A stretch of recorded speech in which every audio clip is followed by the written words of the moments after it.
Hello everybody and welcome back to Let's Play Xenonauts. So I'm recording 3 of these parts, not all back to back of course, just to, get ahead on this so that hopefully when I manage to get everything else properly set up for my recording schedule, we'll be back to not having any interruptions.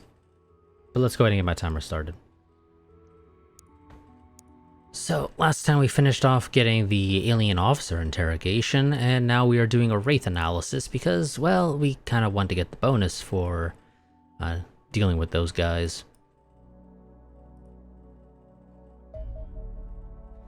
Strike Cruiser UFO. The Strike Cruiser is a large ground attack vessel, though clearly a derivative of the standard cruiser UFO. It fulfills a role more akin to that of a bomber. Despite its vast size, we believe the Strike Cruiser is still a single-seater craft. Really? Really? We'll take a look at the cruiser in a second, but yeah, I don't think that's true at all. The pilot interned somewhere in the forward area of the saucer. All non-essential systems have been stripped away and replaced with extra firepower, the biggest addition being 2 enormous coil guns mounted on the front of the craft. A lattice of heat sinks connect each one to the wings of the craft, which themselves contain powerful long-range targeting scanners. These coil guns appear designed to attack static targets from great range and pose little threat to our aircraft, making the Strike Cruiser a weak combatant. Each projectile is highly explosive and capable of flattening a building in a single hit.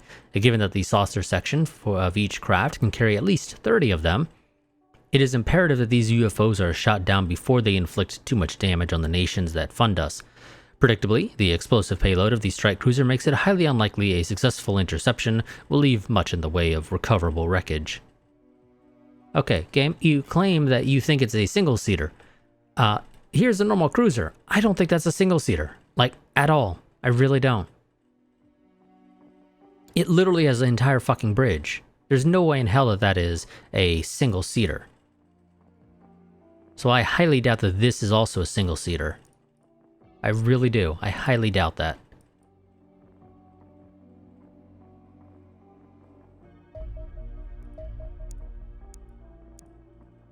Any more? Yep, of course. There's some more. Is that all? Okay, that looks to be all of them now. Let's go ahead and just shoot you down.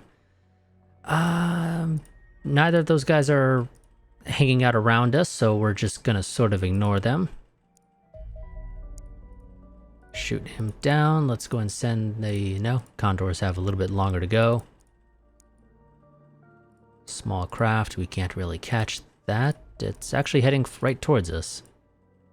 And now it's flying away, never mind.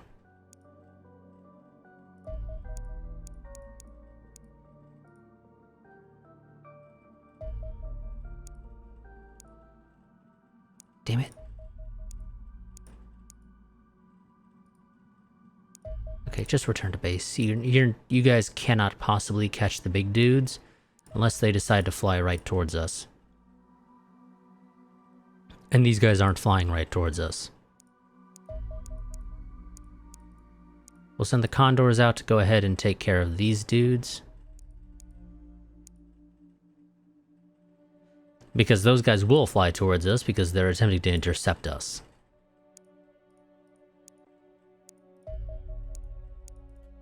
Another hour to refuel.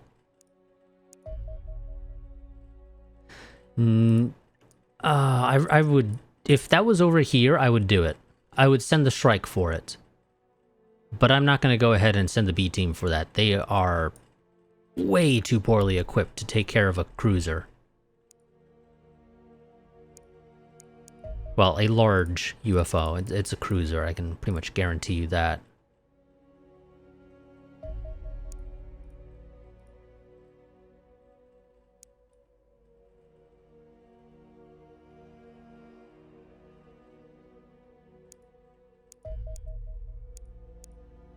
Two more hours for that.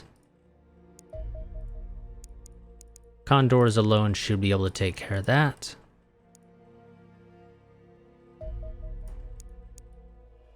Okay, the A team. Do we want to send them out right now? Probably. They're not super well equipped, to be completely honest, but it's a great training exercise for them, if nothing else.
Jesus Christ. I don't know what it is with these loading screens today. Well, I say today. The past couple of days of recording this, where they've just been super slow. Like, ridiculously so.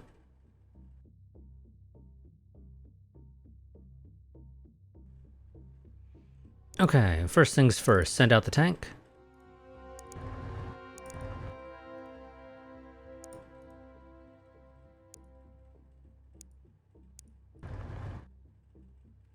Civilian there.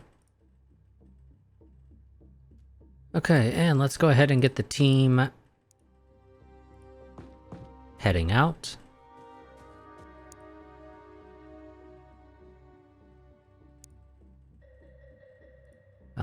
Billy Bob, you're gonna go here. You're gonna watch there. Irina's gonna watch there. Send you a little bit more forward.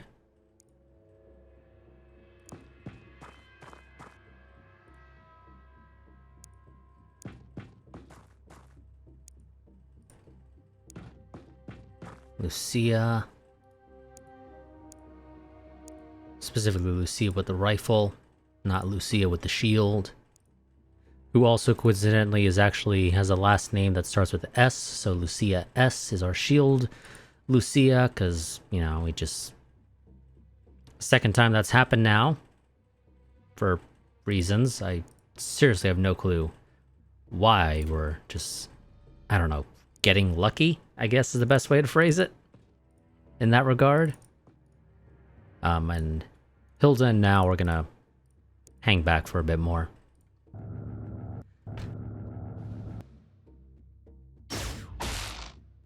Okay, we got Androns. Fun.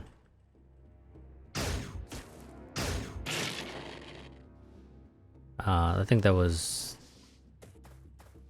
Maria? I don't know why I want to say Maria. Irina. God.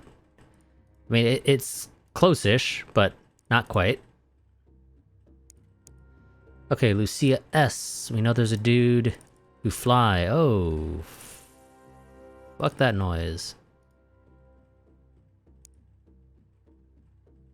We know there's a flying dude out here somewhere. We just don't have eyes on him right this second.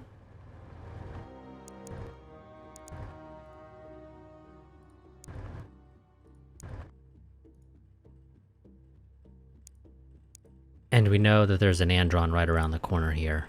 And annoyingly, I guess technically the trees aren't to scale, is the best way to phrase it.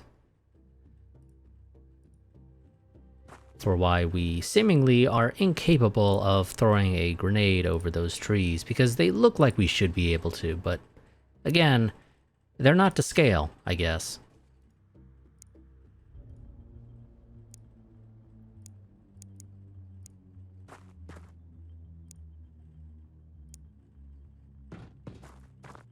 Now it's gonna go here. We're gonna get a couple of people looking in this direction to be able to snipe.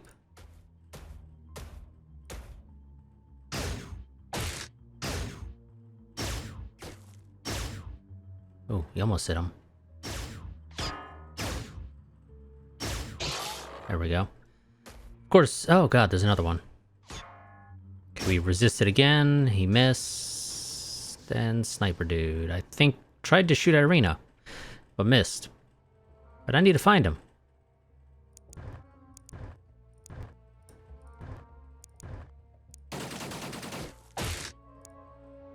I really want to find him.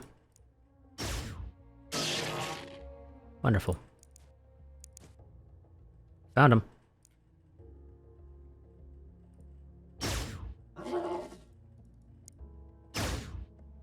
Oh, damn, you missed that time.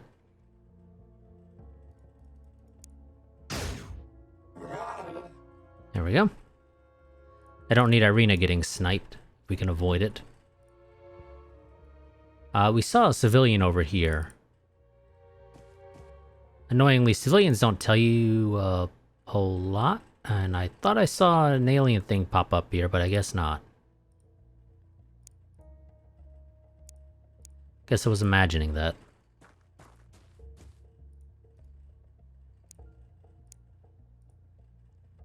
Okay, now I can just barely make it here. There's another flying dude, fuck. Can you get it? No, of course you can't get a shot off on him because you're hiding.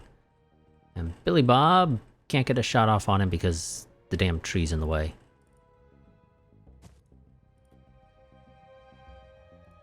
You have basically zero fucking chance of hitting. Just get there. Get to cover.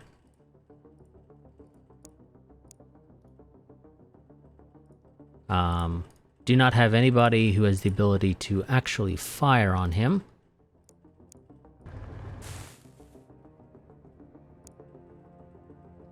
Hilda is still sitting back here.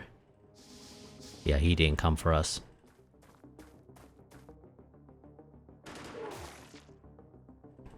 Somebody shot at an alien, and it sounded like it was one of the lizard dudes from the sound of the "I'm being shot." Well, more accurately, I'm being hit.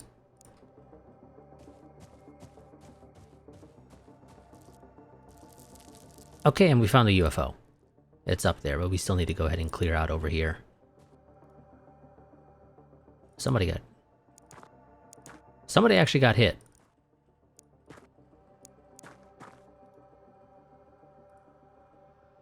Because there's blood there. I don't know who got hit, I don't know where he went. But somebody got hit. And I need to find him. Because I don't want to get surprised.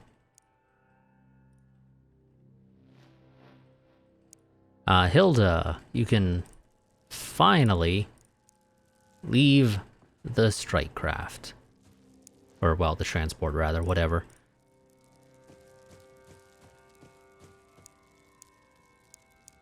Can you really not? Honestly, I think you should be able to fit through their game, but you do you.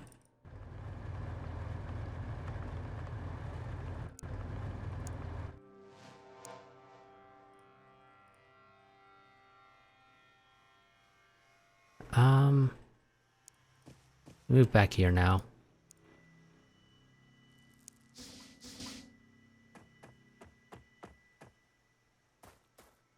You shot somebody. But where'd they go? Because they're not dead, clearly.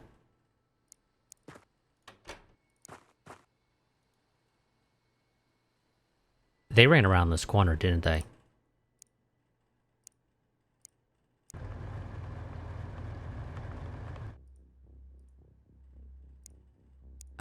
Can't get inside it. I didn't mean to actually close that door, annoyingly. But we did. Have you pulled back a little bit? That's the corner there. That's realistically probably safe at this point.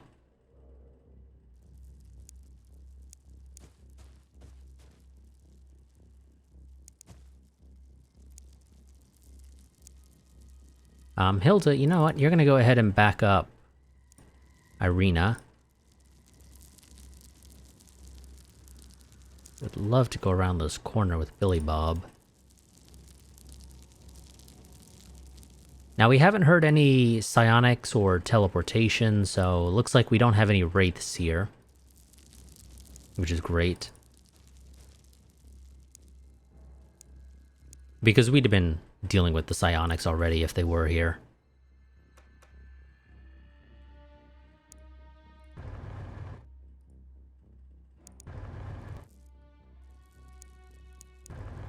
And I think Flying Dude has actually managed to get back inside the UFO.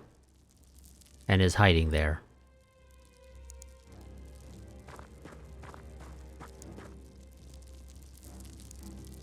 Okay, I have not heard... You have opened this door, clearly. Or at least that's the most likely scenario, is that you opened the door.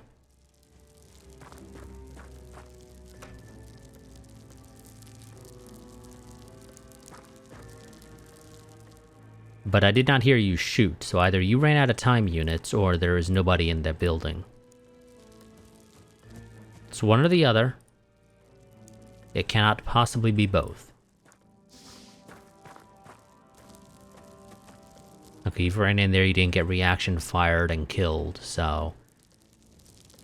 Unless he's way back here, I think it's most likely that he's inside the UFO.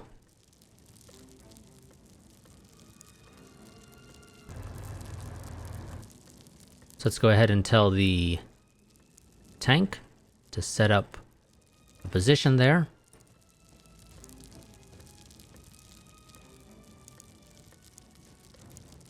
Hilda can't quite make it, so she's gonna just push up a little bit.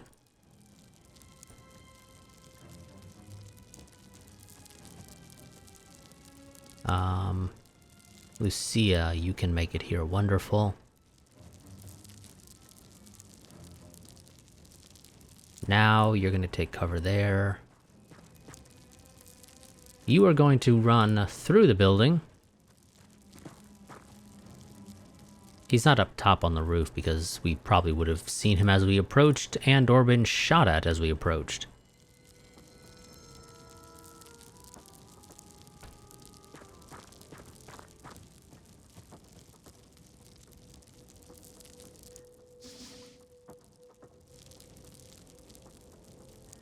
Okay, now I need to turn this off. Now, presumably the enemy is not going to come out to approach us.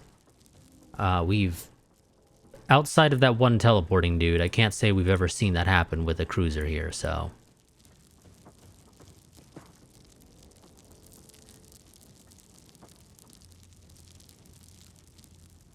You cannot quite make it. Can you get somewhere that is not necessarily in smoke right now? I think that spot's not technically in smoke.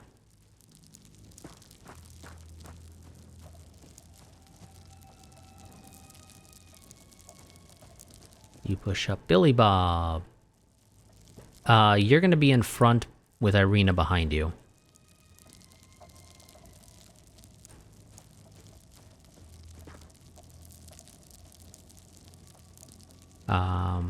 But she's not gonna push up right this second because she doesn't quite have the time units to be able to cover you when she gets there.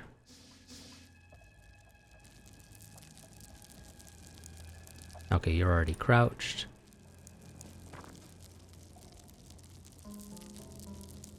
Now you get there.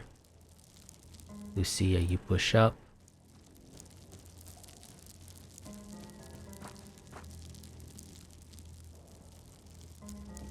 Hilda, you get behind. Okay, Billy Bob has a number of shots now to cover. If somebody does happen to open that door, they shouldn't, but you can't really say for certain. Okay, nothing in here so far.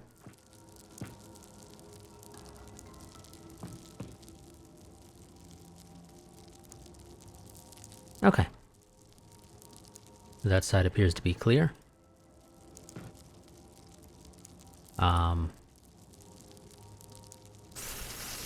Fuck. Go here. Gleb? Think you got enough to be able to hit him? Not quite. And annoyingly,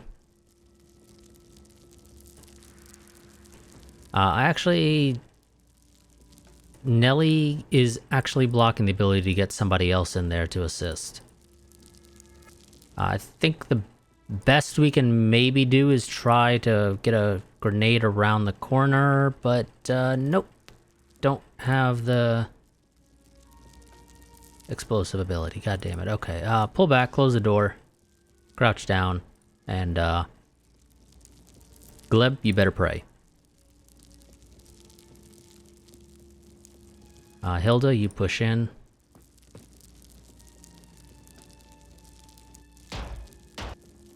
Okay, he didn't shoot, he decided to move. Interesting.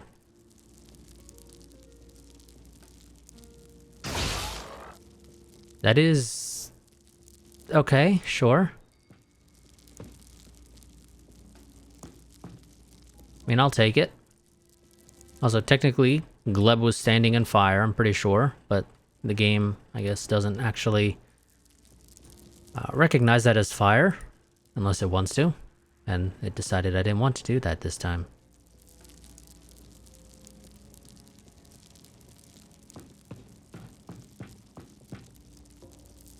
Okay, rest of you push in. Billy Bob, you're gonna go to where Hilda was. Marina's gonna back you up from the rear. Gleb, it looks like your prayers worked out because you actually managed to survive. I am just as surprised as you are.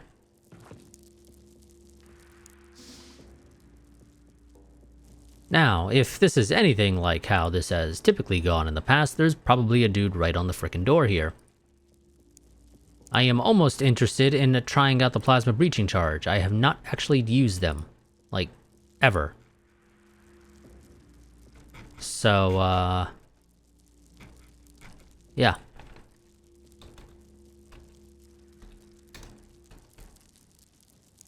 I have them as part of the mod, but I've never used them. Not once. Oh shit, you actually technically don't have space in your inventory to do this. Suppose this is the only problem with doing it this way.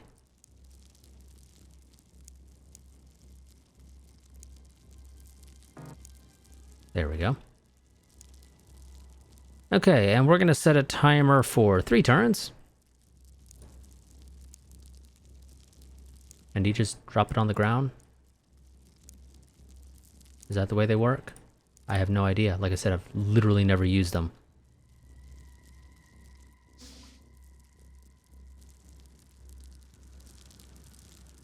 I want to assume that's how it works, is that you just drop it on the ground.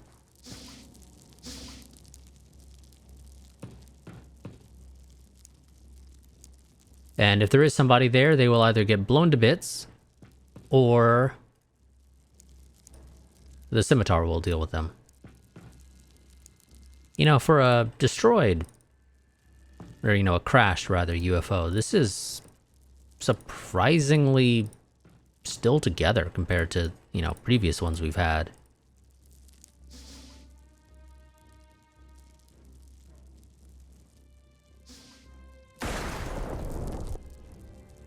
Yes, that is in fact how they work. You literally just drop it on the ground.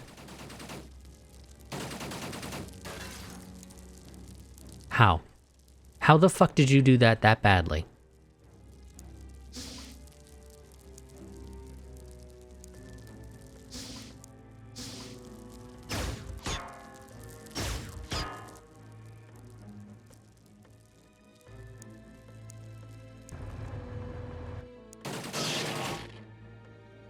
Oh fuck, there's a big dude out there. Let's push you off to the side. We are probably going to use that more often, because that actually seems fairly useful for this type of UFO.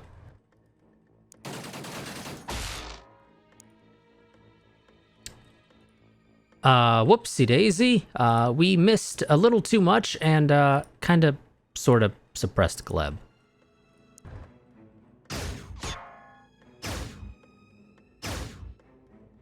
Okay, well, that's all his time unit, so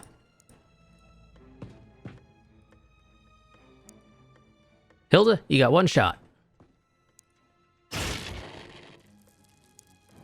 You're lucky, Gleb. You are so fucking lucky that Hilda actually managed to make that shot.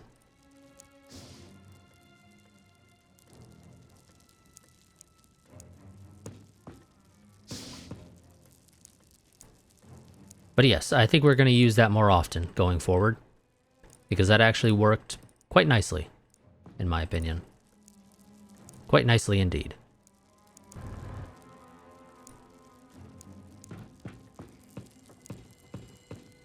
Oh, now that's going to have your back turned to the enemy, which is not great. But I can't do anything about that, I'm afraid. Billy Bob's going to run here. He will not have time units to react. In fact, I don't think anybody has time units to react, with the exception of the shield guys, and even those probably aren't going to kill anybody that comes down. So that's probably not going to work out great for us. here's hoping no enemies come down.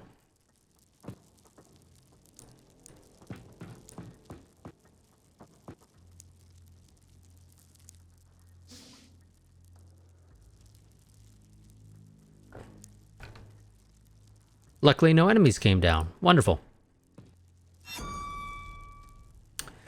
Okay, that's not what I want to see.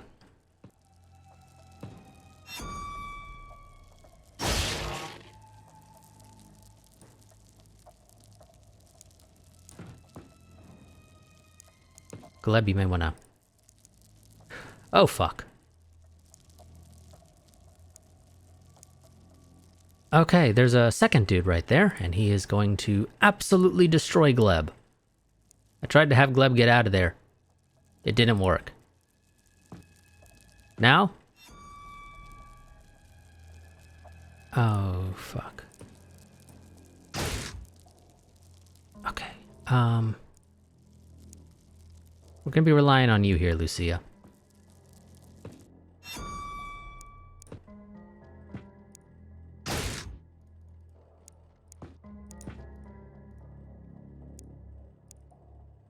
Yeah, how about, you know how I said we'd be relying on you, Lucia? I kind of lied. We're actually relying on Nelly here.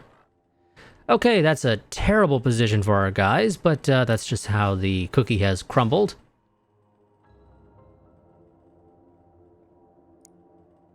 You're lucky, Lucia.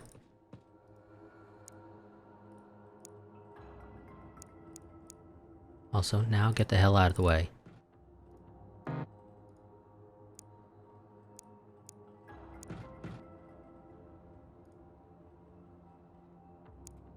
Hilda, get up here.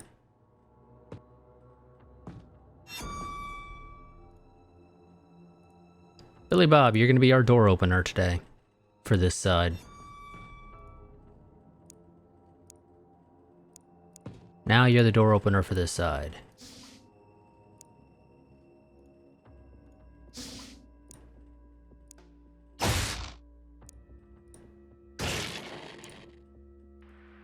Okay, that was all of them. Okay, surprisingly 2 of them were outside, but that's great. So, Herod and Warrior, Oh, those are the flying dudes, aren't they? I didn't realize we had one that was a warrior. Interesting. Excellent across the board this time, nicely enough. I didn't pay attention to promotions. Sorry about that.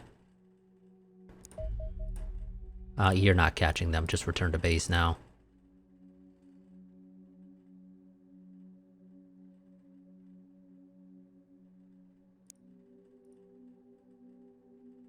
Oh, alien battle rifle as well. Yeah, that's something we're going to want to research.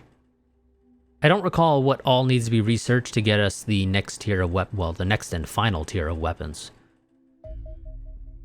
Which, once we have that, is what we're going to be investing most of our resources into getting ASAP.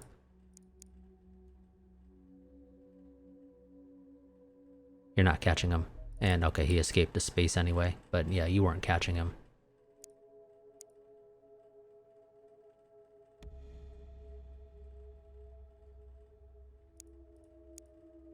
Out of curiosity, how much selenium do we have? Oh, 53. Okay. Okay. Yeah.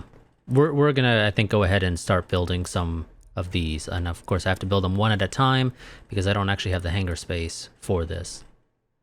And I'm gonna need to get rid of one of our Corsairs here. Or excuse me, Condors, not Corsairs. Once that one is ready to be shipped over. I assume the game did in fact give you... Okay, it did. Wonderful. Okay, so I need to reorganize your stuff.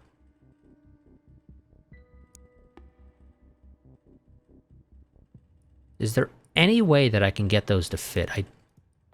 I don't think there is. Sadly. If I give you the shock baton, I cannot give you the plasma breaching charge because you will not have the space to carry those.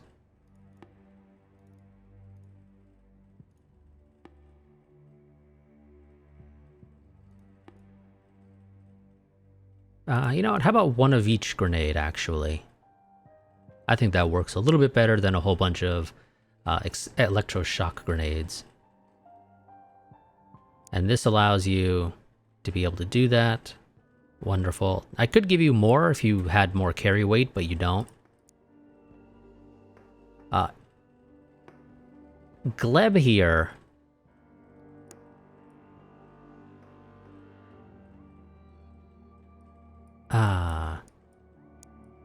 So Gleb has our shotgun.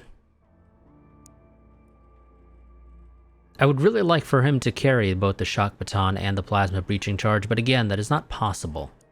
It is one or the other, just because of the way inventory management works. So unless I want to spend time rearranging his inventory every time I want him to use this, because... yeah. That's the size of it. It takes up... it's a 4x2. And there's just no way that I can arrange this to enable a 4x2 to work. So I think I'll give up the plasma breaching charge on you. Let you keep the shock baton, because that's a fairly relevant weapon, I think, for somebody who's going to be up in the enemy's face.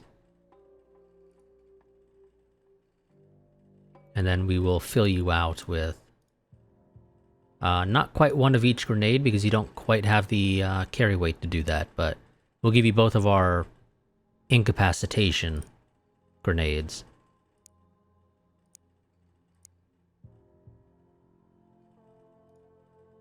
I will give you one more electroshock.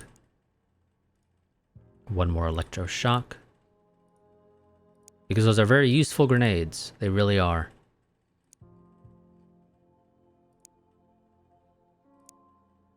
Shield guys also. Shock batons are very relevant weapons, but only if they actually have the carry weight, which none of them have the carry weight to do that without a penalty right now, so...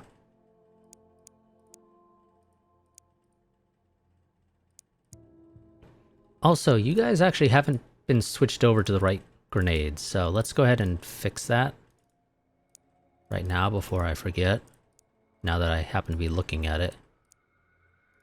I assume the ones that do have the right grenades already are ones that, you know, they replaced others who died after we made the official switch to the default loadout. You guys should all be using the right grenades, because we established this base so late. Oh, well, one of you actually isn't. That's surprising.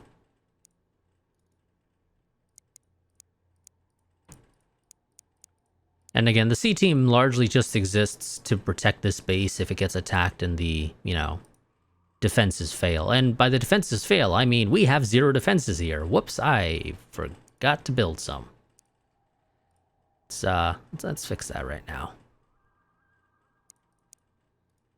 Put 3 on that side, that's fine.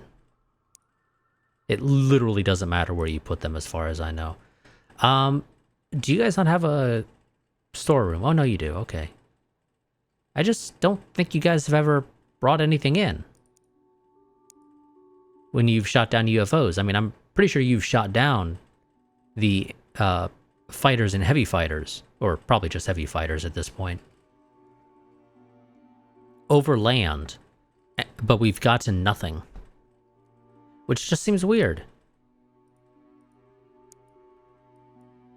I'm pretty sure you guys have done it, but maybe not. You know, maybe they were technically just over water. Let's see, so Harridan class analysis. Like some of the more obnoxious bean counters in administration, the Harridan class structure is short, blunt, and myopically focused on its role. We have identified several classes of Harridans, their primary distinguishing feature being the quality, coverage, and effectiveness of the armor they wear.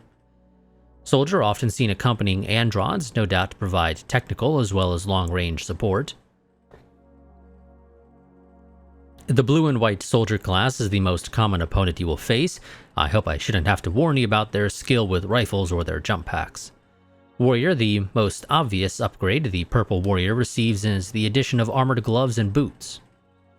As well as upgrades to their targeting systems. Warriors have been seen carrying plasma cannons as well as plasma rifles, so watch out. Oh, fun.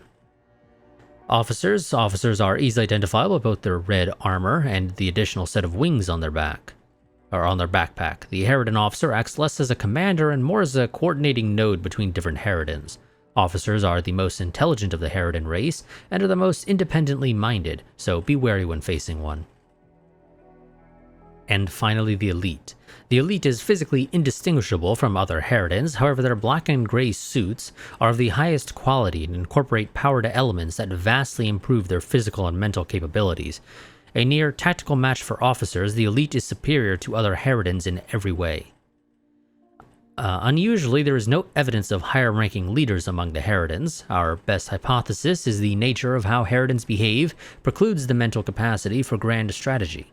They depend upon leaders from other races to provide them with directions and targets.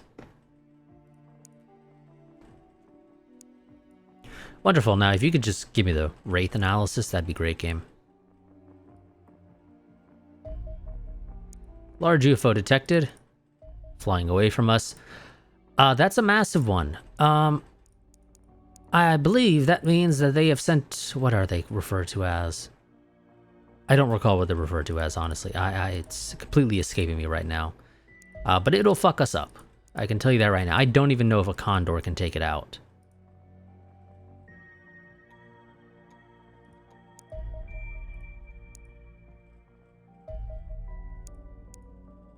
Oh shit, C-Team actually managed to catch something. Well, we're just airstriking it.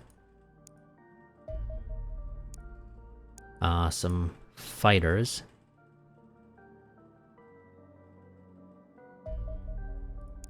Low on fuel, so you're heading back to base. Yeah, the Massive, I believe, are... I think they're referred to as carriers or something.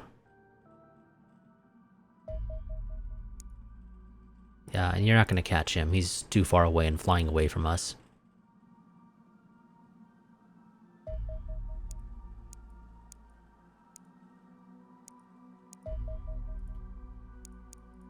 I think you guys have just enough fuel if he... Nope. If he turned into us more, you might have been able to get him.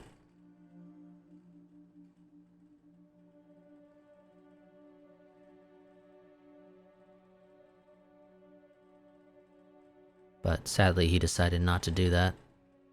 I believe the final fighter has just ludicrous range and would be able to make it here from North Africa. Thank you, game. I know that they exist. I don't need you to constantly be pinging me about those guys re-entering our space. And you escaped to space.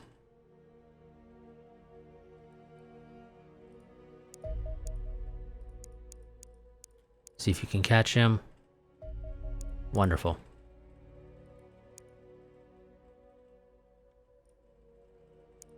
Oh, okay. How is about another day for the Corsair to send to Central America? And then we'll build the other one. Realistically, the Corsairs should be more than good enough for most of what we need. Let's go ahead and decommission Condor 3. Corsair 3, relocate to Central America. And pop out another one for me, why don't you?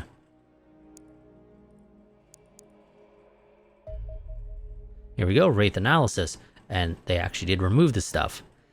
Amputation of the glowing nodes on either side of the prisoner's head appears to have stripped it of the power of teleportation. Though I will retain the armed guards to ensure we are not being deceived. As usual, a summary of the creature's vulnerabilities has been distributed to your men and should increase their combat effectiveness by roughly 10%. The Wraith is a generally alien beast, while other species watch sullenly from inside their glass prisons as we work. Our captive Wraith is distractingly twitchy. It refuses to expose its back to us, instead turning its whole body to face whoever is closest to the holding tank. If approached simultaneously from different directions, it will spin on the spot until they leave, for literally hours at a time if necessary. Your men find this hilarious, but it is utterly infuriating if one is trying to concentrate. Ridiculous mannerisms aside, the Wraith scored excellently on all tests performed. demonstrating high levels of intelligence, superb sensory awareness, and lightning reflexes. They are also capable marksmen, and their physiology is deceptively resilient, even without their subdermal armor. The power of teleportation only makes them more effective. We have verified accounts of the beasts teleporting straight through the walls of a sealed room. Thankfully, there appears to be a limited range on this ability, and the aliens take some time to readjust to the surroundings after having made a jump, preventing them from firing their weapons immediately. Nevertheless, I suggest your soldiers watch their backs as closely as this beast guards its own.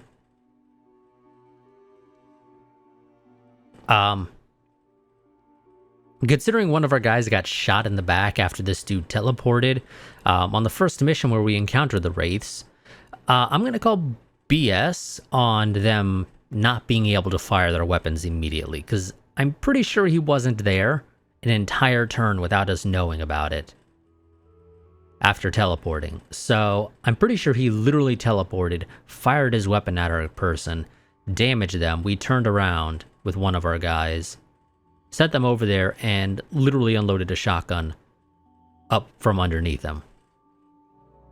So that whole, oh, they can't fire their weapons immediately, I think that's BS. I really do. It does not seem accurate in the slightest. Let's go get the alien battle rifle. Oh, damn. Only average.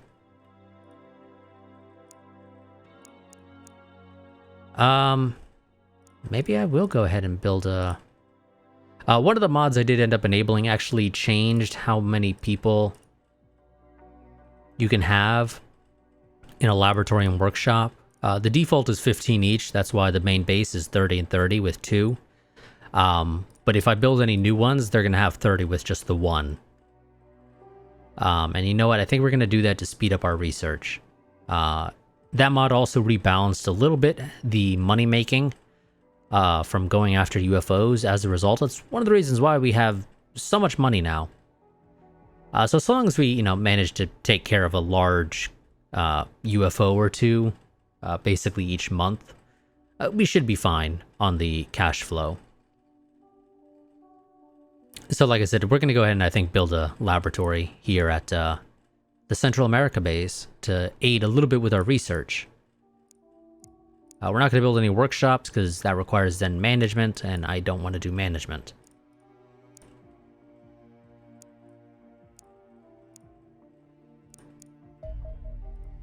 Large UFO, let's wait to see what else pops up before we start sending people out. Whole bunch of large ones being sent out here, so that's fun. Let's go and take care of the one closest to us. That is probably a bomber if I had to make a guess. Return to base, and there's so much stuff here, we're just going to nuke that one from orbit. And you're not going to catch him because he's flying away from us now. You guys need to rearm quickly because there's a lot of stuff I need you to shoot. I got just freaking loads of it.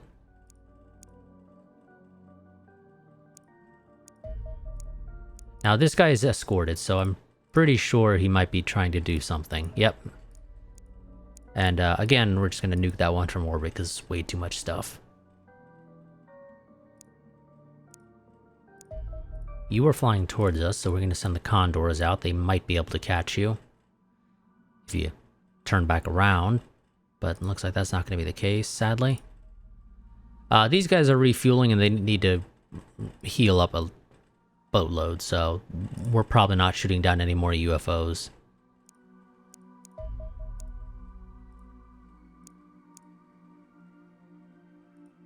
Okay, or... You literally just ran out of fuel after I redirected you to go back for him because he decided he was going to come for us.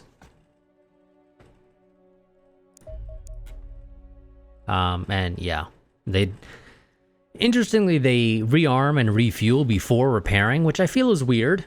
I would think you'd want to repair before you started attempting to rearm and refuel because, well, depending on where you need to repair, the fuel might just leak out. So, yeah, realistically, repairs should be first and then rearming and refueling. And realistically, rearming and refueling should be able to be done simultaneously. I don't see a good reason for why they have to be done separately. So this isn't going to be the greatest month ever. This could be quite a few, and you guys have to wait 14 hours.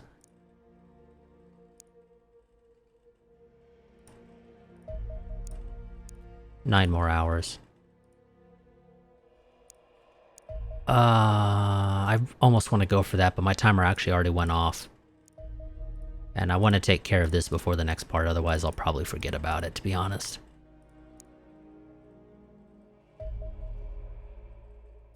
And wasn't able to take care of that in time. Because, yeah, they were still grounded. And they're actually not even technically fully repaired. So, yeah, this is a shitty month for us here as we approach the end of it.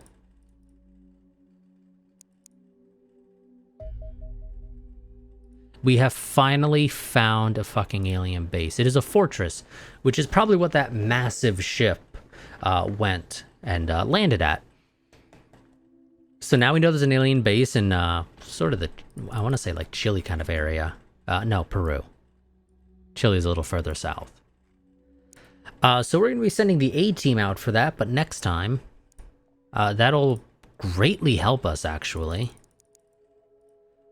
Because our first one of those that we take care of, I mentioned it before, will give us upgrades to our laboratory and our workshops, increasing our research effectiveness, and then sort of, I guess for lack of a better way to describe it, how many man-hours are provided by each engineer, effectively increasing our ability to build equipment.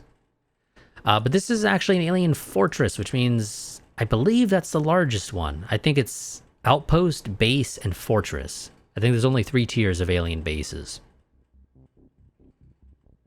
And annoyingly, the first one we find is the largest. So that'll probably take literally an entire part to do. So again, we're not doing it in this part. So I will see you all next time, where we will go ahead and take care of that alien fortress in Peru. And that'll give us a nice little bonus to our research and production. We do need to do a second one of those, however, so we can get the final important bit of technology for our base, which will allow us to be able to see the compositions of UFOs, as well as what their missions are, the exact UFO it is, as well. Not that that really matters too much. Basically anything larger than a medium, you send everything. You know, you send fighters and then a heavy fighter. Doesn't really change anything, but that's besides the point. That's just something to take into account. So, yeah, we are, God, that's not going to be a fun mission. We're probably going to take quite a few losses, if I'm being honest, because it's a fortress. I'm really not looking forward to it. I'm really not. It'll give us a shit ton of XP, though. I should note that. It'll be an absolute ludicrous amount of XP for our guys, if they survive. And that's going to be the main issue. Luckily, the tank will be fairly helpful in taking care of that.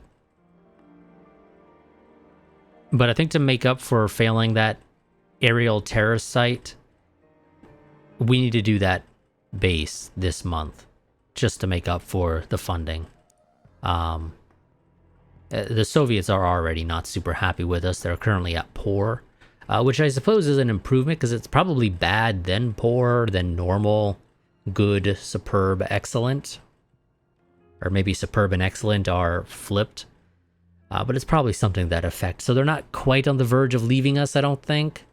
And annoyingly, the base is not in their territory, because if it was, that would be just, you know, icing on the cake. But oh well. It should at least help us take care of the funding that we're going to lose, inevitably, just because Russia's going to be pissed at us for not having protected Moscow from an alien bombing. But yeah, so I'll see you all next time. Quick reminder, if you want to stay up to date with changes going on with the channel, or rather any interruptions to the channel, then I highly recommend that you join my Discord. There's a link to that down below in the description. If you want to support the channel financially, the two best ways to do that are via either my Patreon or Streamlabs. If you go the Patreon route, you get some goodies, such as early access to videos. While if you go the Streamlabs route, you don't get anything. You just get the warm, fuzzy feeling in your stomach or wherever it is that more of the money you give actually makes its way to the channel itself, as opposed to some middleman taking a cut. But it's up to you which way you want to support the channel. If you care about getting the goodies, go ahead and support the channel via Patreon. There's no real difference between the tiers, so, you know, you can always go the option of just supporting via Patreon at $1 a month, and then do, say, $4 a month via Streamlabs if you wanted to. It's up to you, obviously, how much you want to give. But that is an option, you know, if you really want to. In the case of this series, of course, there is a Google form down in the description that you can fill out if you want to have one of these soldiers named after you. Depending on your choices, you might actually be on the next mission. Depends on exactly when I end up recording the next part. But you might be on that mission to the alien base where you have a chance of dying if you are not one of our more experienced individuals.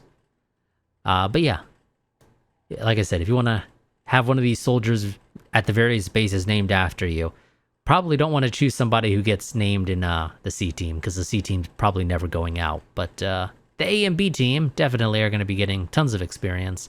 Mostly the A team, but the B team will get some. They just haven't been particularly lucky with what UFOs have spawned in the North America, well, rather just in the Americas region. Because they just don't have the equipment to take care of basically anything larger than a medium without heavy losses. And I would prefer to just avoid the heavy losses in the first place, to be honest, unless I desperately need to send them out for some reason.